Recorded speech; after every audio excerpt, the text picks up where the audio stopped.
You said in the past that a wallet building an on-ramp would be amazing. Could you take a look at Zelcore and analyze the run on flux.io as a project? They're related.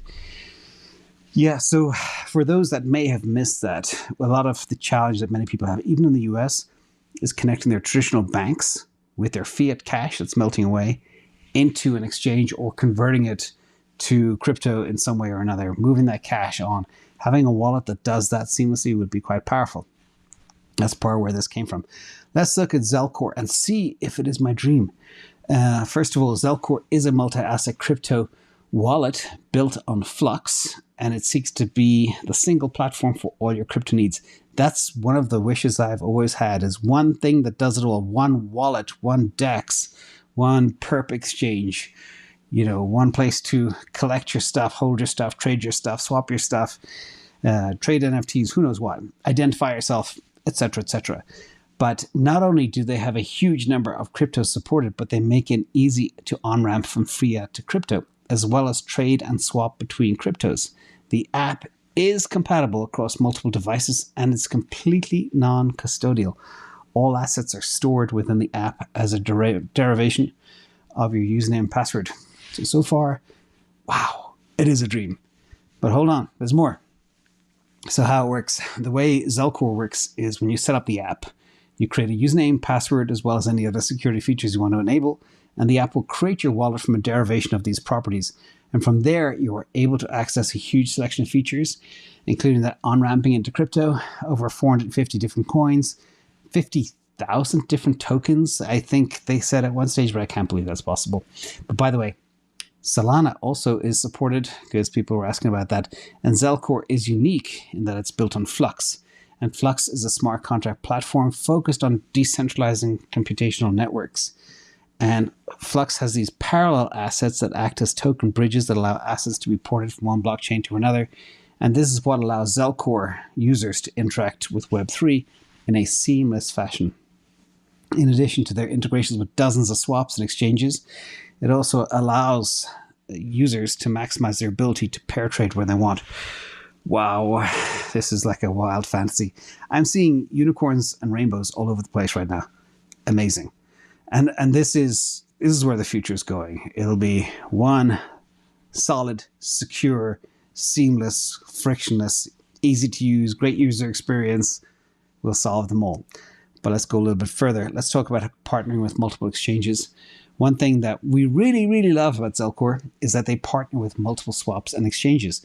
This is ideal for the beginner and also the heavy-duty user. And as a beginner, you just need quick access, way to on-ramp into crypto. Zelcore allows you to do that. And beginners shouldn't be forced to fish around to figure out which exchanges to sign up for in order to access the pairs they want. Zelcore takes care of that. And finally, after buying or trading your crypto, beginners shouldn't have to worry about their crypto off the exchanges and self-custodying the crypto. Zelcore is set up to do it all. You buy and trade. Everything that you do is self-custodied into your Zelcore wallet by default. And you can see some of the names here: Binance, Kraken, etc., Stex, Kyber. I mean, it is pretty amazing. But there is a red flag, and we always need to be extremely cautious when it comes to wallets and everything else. And as I say, be very, very careful. There's a lot of terms in there as well, like swaps and bridges, etc., that can all result in exposure. But this is probably the biggest red flag that we did find. While the features are dreamlike, the wallet does have a couple of red flags we want to point out. First of all, they use a non-standard way of deriving private keys. Based on what we found, the way it does this is using your username and password.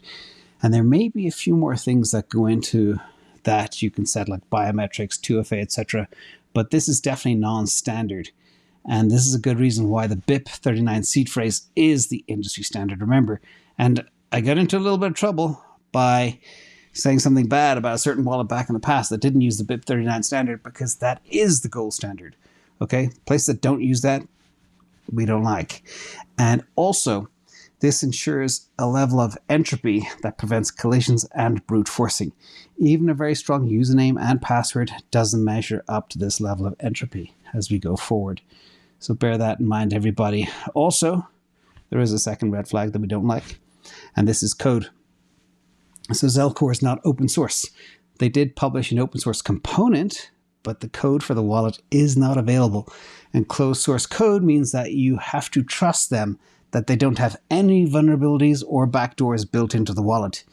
Again, another red flag. If you've got a lot of money on there, it could be a danger. So, conclusion, it is the direction in which I dream of.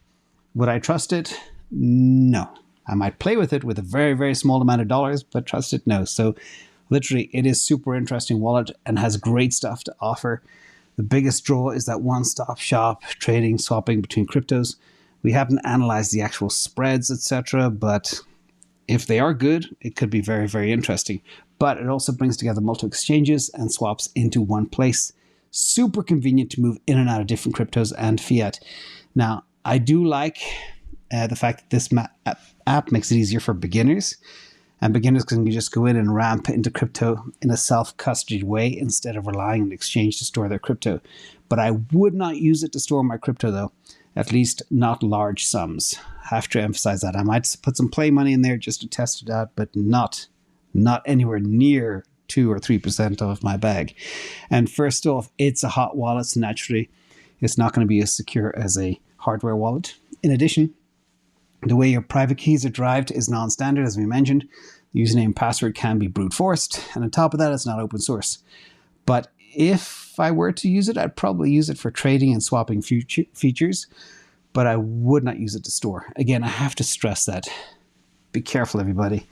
It is fascinating, though, and could be definitely worthwhile doing a play bag. So if anybody's interested in me doing that, maybe a video with testing it out with some real money, with some real swaps, it could be fun. But again, that way we could also expose exactly what the spreads are in between these different assets across the different exchanges, because I do assume they take their piece. But it is a brilliant concept. Thank you for bringing it to my attention.